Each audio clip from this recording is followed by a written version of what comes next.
나이 들수록 노후를 어떻게 보내야 할까라는 고민이 점점 깊어집니다. 통계청에 따르면 우리나라의 평균 수명은 2023년 기준 여성 86.6세, 남성 80.6세에 이른다고 하니 이제는 진정한 100세를 넘어 120세 시대까지 거론되고 있죠. 이렇게 평균 수명이 계속 늘어나면서 많은 분들이 과연 어떻게 하면 건강하고 활기찬 노년을 보낼 수 있을까 하는 고민을 하시는데요.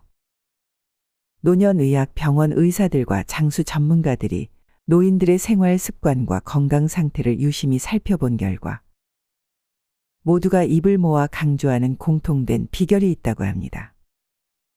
과연 무엇이 이분들을 오래 또 건강하게 살게 하는 원동력일까요?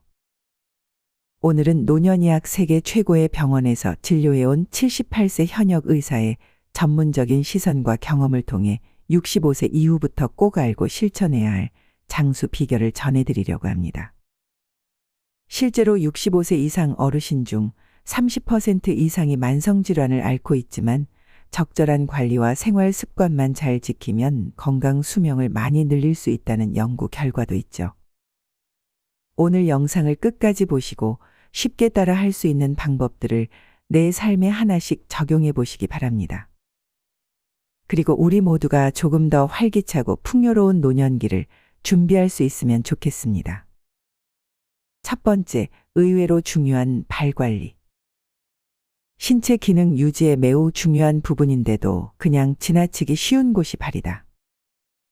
신체의 기능 유지라고 하면 자연스럽게 운동이나 근육으로 화제가 쏠리는데 알고 보면 발은 우리가 걷고 움직이는 활동에서 매우 큰 역할을 하는 중요한 신체 부위다.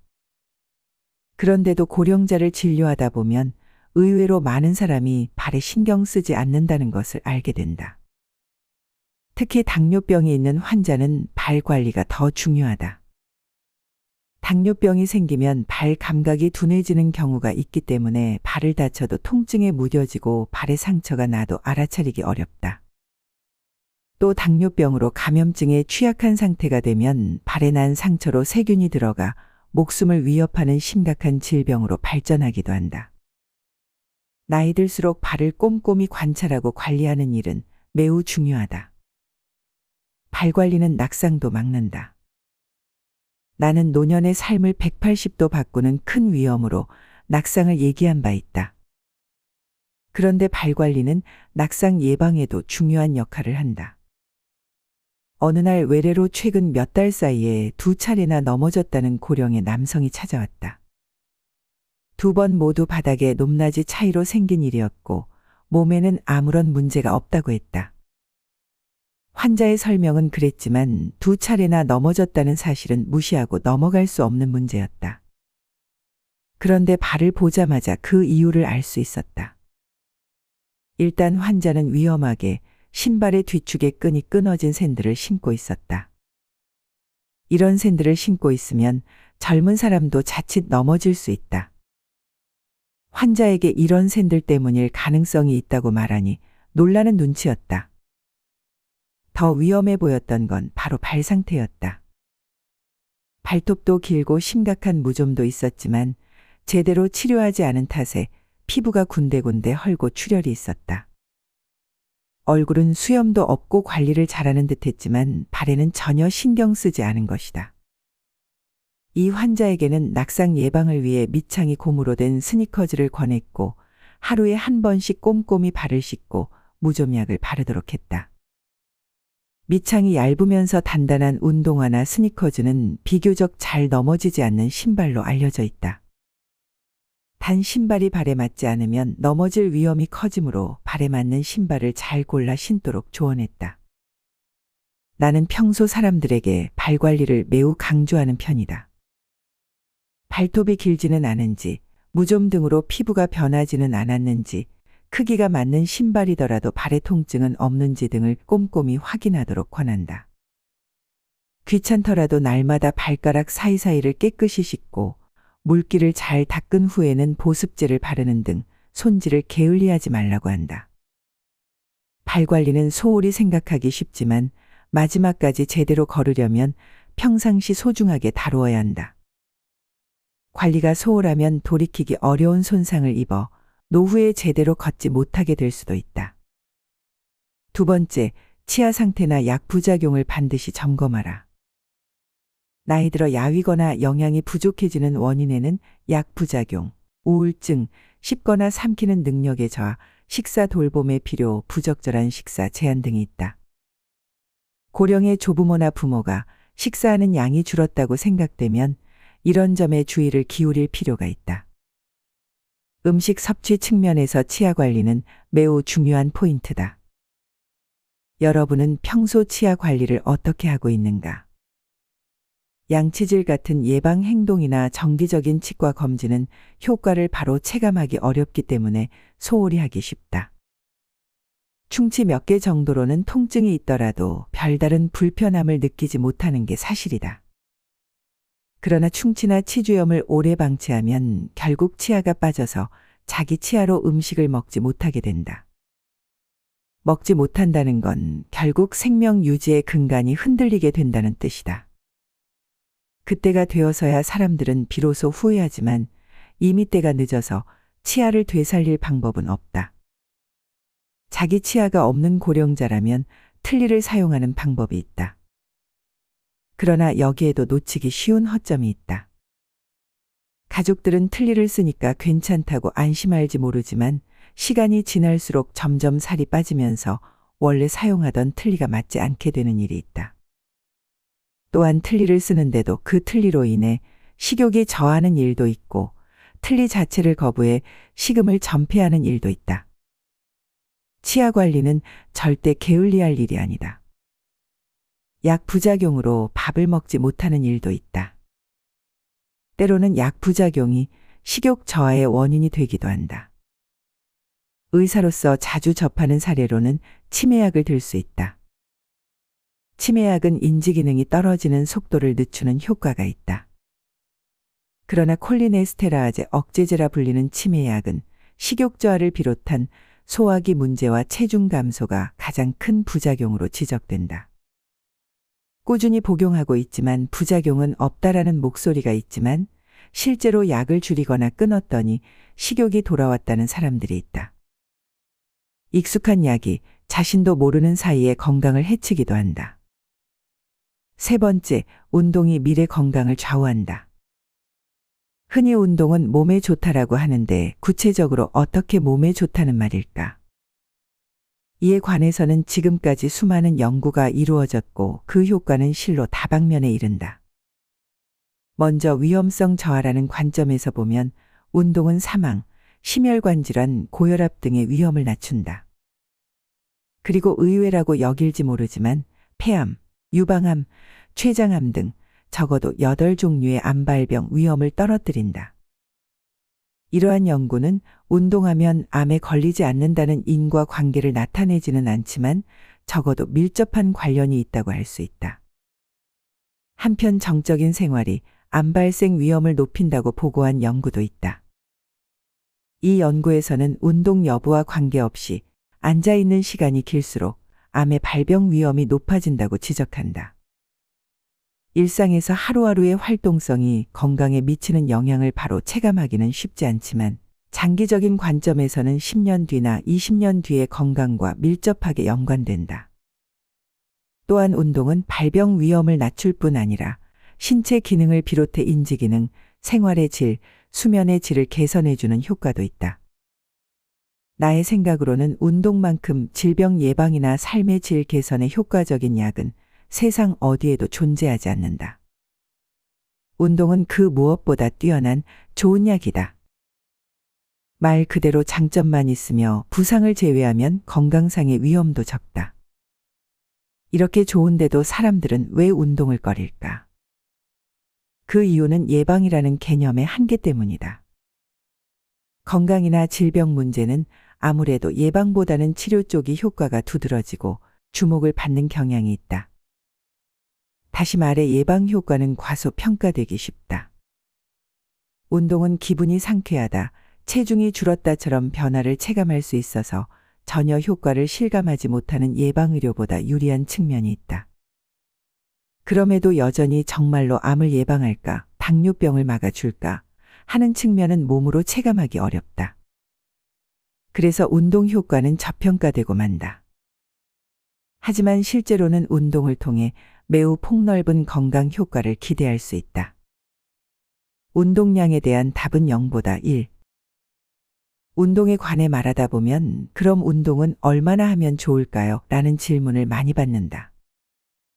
이에 대해서는 주 2회는 필요하다는 의견에서부터 날마다 해야 의미가 있다라는 의견까지 실로 다양하다. 실제로 과학적인 대답은 처음에는 0보다 1이다. 운동은 조금 하면 효과가 없다라고 주장하는 사람이 있을지도 모른다.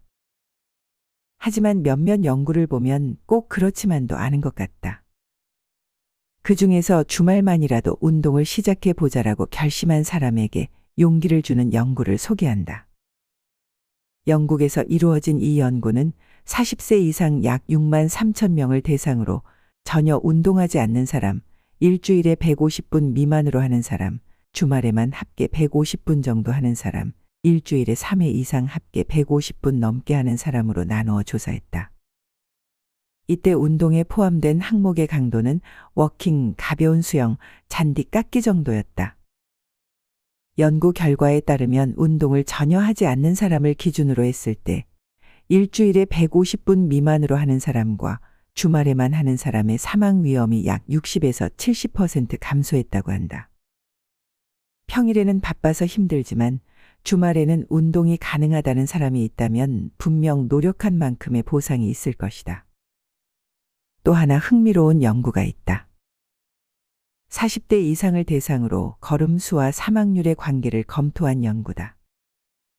하루당 걸음수가 2,000보에서 4,000보, 6,000보로 증가함에 따라 사망률이 낮아지는 모습을 확인할 수 있다.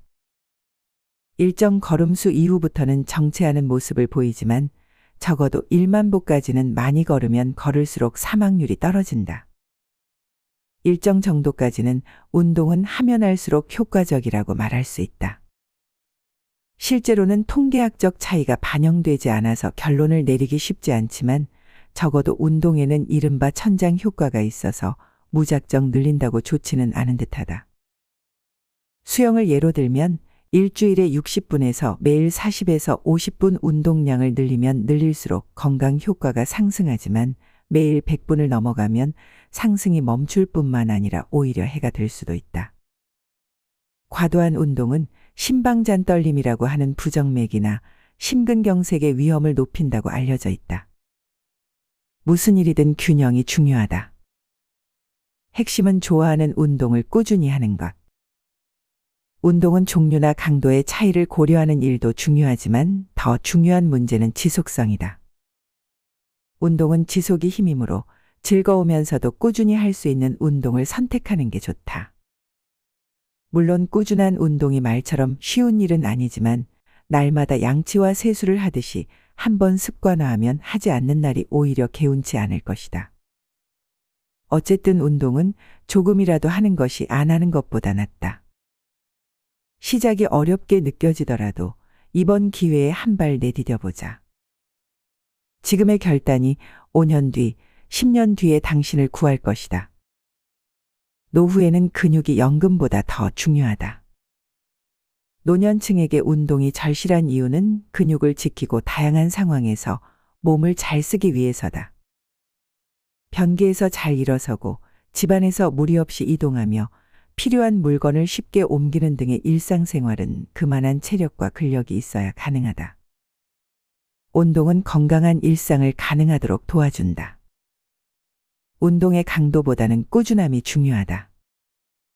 적절한 강도와 방식을 찾아 꾸준히 함으로써 근감소증을 예방해야 한다. 1990년 미국 의사협회 저널에 90세 노인들의 고강도 근육 훈련이라는 논문이 발표된 이후 고령자도 근육 운동을 하면 효과가 좋다는 연구 결과가 이어지고 있다. 당시 90세를 넘긴 남녀 9명을 대상으로 8주간 강도 높은 근력 훈련을 시켰더니 근력이 좋아지고 걸음걸이도 향상된 것이다. 운동을 통해 근육을 잘 지키면 최소 10년은 젊게 사는 셈이 된다. 노쇠 예방을 위해선 근력 운동과 균형 운동을 병행하는 게 바람직하다. 걷는 운동과는 별개로 일주일에 2에서 3회 정도 스쿼트 같은 근력 운동과 한 발로 버티기 같은 균형 운동을 번갈아 가면서 하는 게 좋다. 허벅지와 종아리를 튼튼하게 하는 하체 운동은 무릎 통증도 예방해 준다. 운동은 회춘약이라고도 불릴 만큼 일상의 활력을 불어넣는다. 노후의 이동성을 높여주고 낙상 위험을 줄이는 데에도 큰 도움이 된다. 네 번째, 과학적 근거가 확실한 치매 예방법. 무슨 병이든 미리 예방할 수만 있다면 그보다 더 좋은 치료법은 없다. 질병의 예방은 항상 치료를 능가하는 중요한 단계이기 때문이다. 그렇다면 치매는 예방할 수 있을까? 결론부터 말하자면 현재로선 과학적 근거가 확실한 치매 예방법은 그다지 없다. 이는 치료법을 발견하지 못하는 이유와 상통하는 문제로 알츠하이머병의 원인을 완전히 밝혀내지 못한 점과 관련이 있다. 근본적인 원인을 파악하지 못하면 예방이든 치료든 좀처럼 쉽지 않다. 지금부터는 구체적인 효과를 발휘할 가능성이 있는 치매 예방법에 관해 현재까지 밝혀진 내용을 토대로 정리해 보려 한다. 운동은 치매를 예방할까? 현재까지 파악된 사실을 정리하면 운동하는 사람에게는 치매가 적어 보이지만 운동을 해서 치매가 예방되었는지는 확실하지 않다가 된다. 운동을 하면 산화 스트레스가 줄어들 뿐 아니라 신경세포 재생을 늘리고 신경세포에 이로운 물질을 만들어 치매를 예방하는 효과가 있다는 주장이 있다. 또한 운동은 여러 질환을 예방하는 효과가 있으므로 다양한 질환을 예방하는 과정에서 치매의 효과를 발휘할 가능성이 있다고 보는 낙관론도 있다. 운동 효과는 치매 문제뿐 아니라 심폐기능 향상 등으로도 이어진다. 7시간 이상 수면해야 하는 이유. 잠과 관련해 주로 하는 얘기는 두 가지다. 하나는 잠을 지나치게 많이 자면 머리를 쓰지 않게 되므로 치매 위험이 커진다는 것. 다른 하나는 잠을 자지 않으면 피로나 스트레스가 쌓이므로 치매 위험이 커진다는 것이다. 과연 어느 쪽이 맞는 말일까? 이와 관련된 흥미로운 연구가 있다. 2021년 4월에 보고된 수면과 치매에 관한 연구다. 이 연구의 특징은 8,000명에 이르는 방대한 규모의 데이터를 추적한 데 있다. 대상자를 50세부터 25년간 추적하면서 수면 시간에 따른 치매 발현의 차이를 확인했다. 수면 시간은 50세, 60세, 70세 시점의 데이터를 각각 평균한 값이다. 그리고 평균 수면 시간이 6시간 이하인 사람을 단시간 수면, 7시간인 사람을 통상 수면, 8시간 이상인 사람을 장시간 수면으로 분류했다. 그 결과 중년과 노년에 통상 수면을 취하는 사람이 단시간 수면을 취하는 사람보다 치매 위험도가 낮다는 사실이 밝혀졌다. 또 평균 수면 시간이 4시간, 5시간, 6시간으로 늘어날수록 치매 위험이 떨어지는 음의 상관관계가 7시간까지 확인되었다. 정리하면 수면 시간이 7시간보다 짧으면 짧을수록 치매가 생길 위험이 증가한다는 뜻이 된다. 다만 앞에서 설명한 운동과 마찬가지로 이 연구도 반드시 인과관계를 나타낸다고 볼 수는 없다. 수면 이외의 몇 가지 조건을 갖추었지만 확인되지 않은 제3의 조건이 작용했을 가능성이 있기 때문이다. 그리고 정말로 수면 시간만으로 분류해도 되는지, 수면의 질은 어떻게 처리할지 하는 문제도 있다. 똑같은 7시간이라도 깊이 자는 사람과 도중에 깨는 사람 사이에는 차이가 있을 수 있다.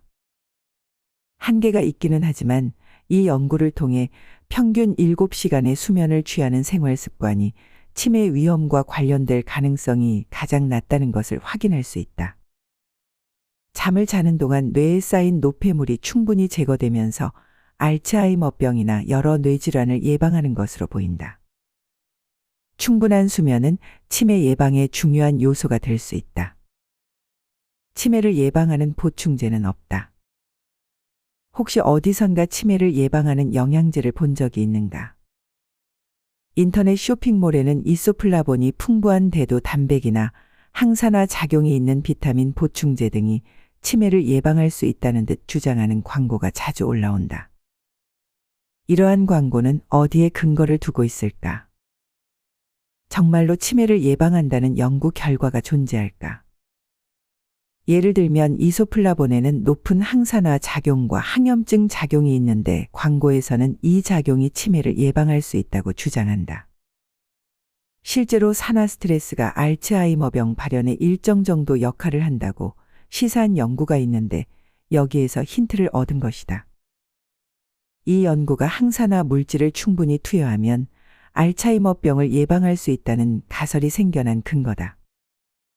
보충제를 선전하는 쇼핑몰이나 블로그 등을 살펴보면 이러한 연구를 과학적인 근거라며 상세히 인용하고 있고 얼핏 보면 신빙성도 상당히 있어 보인다.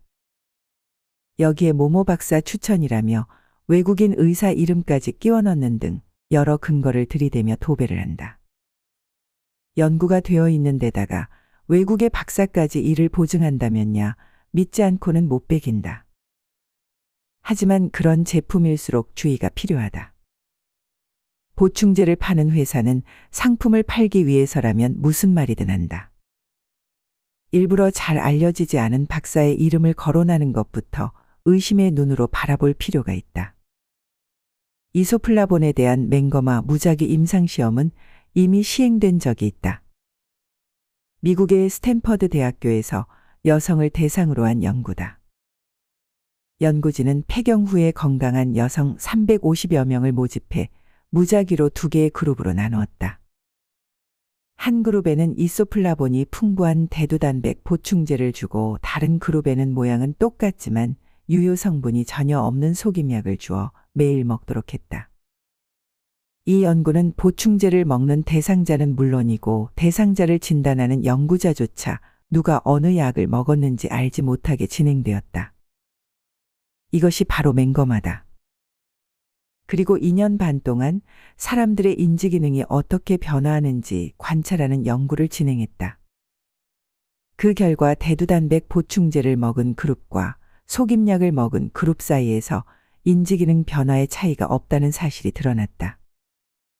이를 통해 2년 반 동안 이소플라본을 매일 섭취해도 유감스럽지만 효과를 기대하기 어렵다는 사실을 알게 되었다. 이와 유사한 연구는 이소플라본뿐 아니라 비타민C나 그 밖에 항산화 작용이 있는 비타민 보충제를 대상으로도 이루어졌다. 하지만 그 연구들도 마찬가지로 예방 효과를 증명하지 못했다. 따라서 현재 치매 예방에 권장할 만한 유효성이 확립된 보충제는 없다고 해도 과언이 아니다.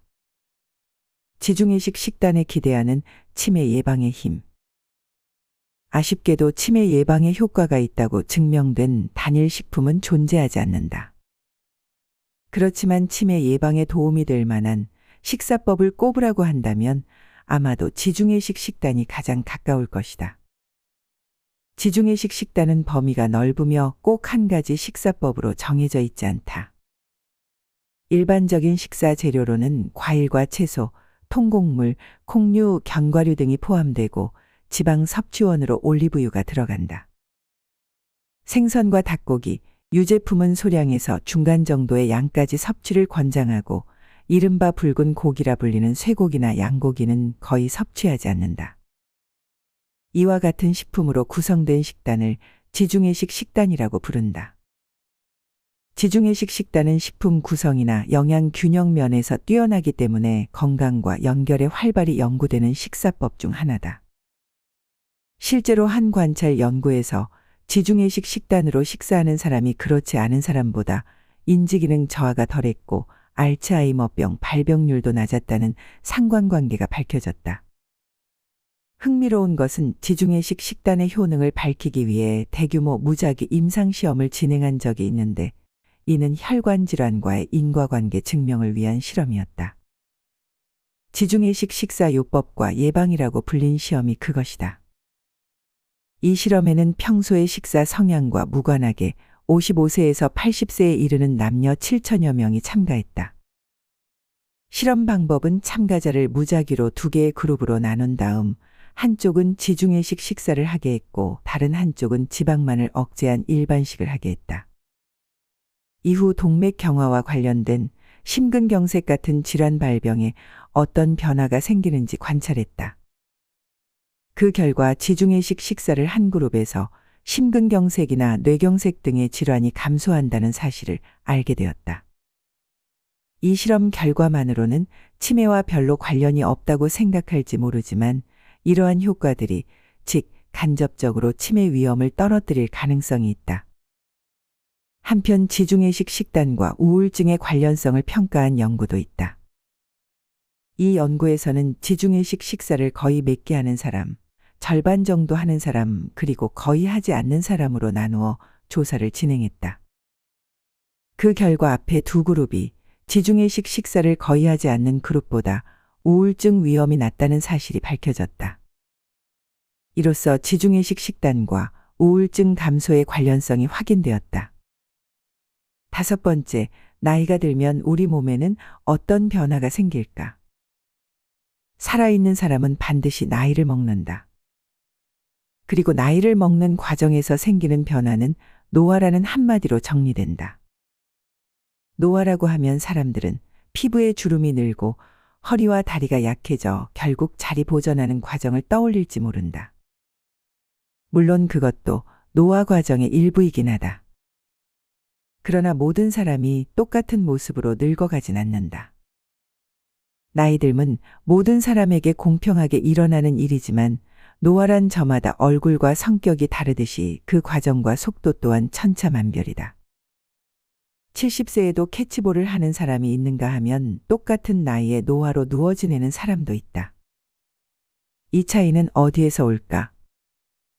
100세까지 장수하며 두 발로 걷고 움직이기 위해 지금부터 할 수 있는 일은 없을까? 아니면 이 모두가 유전자에 각인되어 있어서 인간의 힘으로는 바꿀 수 없는 운명 같은 걸까? 한나라한시에 태어난 쌍둥이의 수명은 어떨까? 같을까? 아니면 다를까? 이 질문의 답의 힌트가 되는 흥미로운 연구가 있다. 덴마크에서 이루어진 쌍둥이 연구가 그것이다. 덴마크 연구자들은 유전자 정보가 장수에 얼마나 영향을 끼치는지 확인하기 위해 일란성 쌍둥이와 이란성 쌍둥이의 수명이 어느 정도 유사한지 조사했다. 일란성 쌍둥이는 한 개의 난자와 한 개의 정자가 만나 수정된 수정란이 두 개로 분화하여 태어난 쌍둥이다. 이란성 쌍둥이는 두 개의 난자가 각각 다른 정자와 수정하여 태어난 쌍둥이다. 일란성은 유전 정보가 거의 100% 일치하는 쌍둥이가 태어나지만 이란성은 평균 50% 유전 정보만 공유한다. 다시 말해 만약 유전자 정보로 수명이 결정된다면 이란성 쌍둥이보다 일란성 쌍둥이 간의 수명이 더 유사할 것이라는 가설을 세울 수 있다. 연구 결과에 따르면 60세 미만 시점에서는 유전자와 수명은 거의 상관관계를 보이지 않았지만 60세 이후에는 일란성 쌍둥이 간의 수명이 점차 가까워지는 양상을 보였다고 한다. 이러한 사실을 근거로 유전자 정보는 수명에 영향을 끼친다고 판단할 수 있다. 계산 결과에 따르면 수명을 결정하는 요인의 25% 정도가 부모에게 물려받은 유전자 정보에 의해 좌우된다고 한다. 25%가 유전자 정보로 결정된다면 이 부분은 어쩔 수 없지만 역으로 나머지 75%는 자기 노력으로 어찌 해볼 수 있다는 뜻이 된다. 따라서 어떤 식으로 사느냐는 미래의 자신에게 아주 중요한 문제라고 할 수 있다. 오늘은 미국의 노년의학 전문의 야마다 유지의 책 최고의 노후를 참고해서 영상을 만들어 보았습니다. 우리는 모두 언젠가 늙고 병듭니다. 자연스러운 것이죠. 나이를 먹으면 하나둘 못하게 되는 일이 생기고 점차 쇠약을 느끼기도 합니다. 하지만 동시에 새롭게 생기는 것도 있죠. 인생 경험, 여유로움, 지혜가 쌓입니다. 나이를 먹는 일은 이렇게 좋은 면도 있고 나쁜 면도 있는 것이죠. 그것을 우리는 비관하거나 슬퍼하기보다 지혜롭게 해결해 나가야 합니다. 누구도 피해갈 수 없는 것이라면 차라리 알고 대비하는 게 나은 일이 아닐까요? 이제 오래 사는 것에 대한 기대보다는 건강하게 오래 사는 것에 대해 관심을 가져야 할 때입니다. 한 살이라도 젊을 때부터 몸과 마음을 다스리고 생활 습관을 바로 잡아야 합니다. 지금 나의 생활 습관과 마음 습관이 노후의 건강 수명을 결정한다는 것 잊지 마시길 바랍니다. 이러한 노력은 무엇과도 바꿀 수 없는 건강하고 행복한 노후로 이어질 것입니다. 오늘 영상이 도움이 되셨다면 구독과 좋아요 부탁드리며 소중한 분들께 공유해 주세요. 그리고 여러분의 생각을 댓글로 남겨주시면 여러분의 의견 또한 많은 분들에게 도움될 수 있습니다. 다음에 더 좋은 내용으로 찾아뵙겠습니다. 언제나 지혜만리를 시청해 주시는 구독자 여러분의 앞날에 건강과 행복이 가득하길 바랍니다. 감사합니다.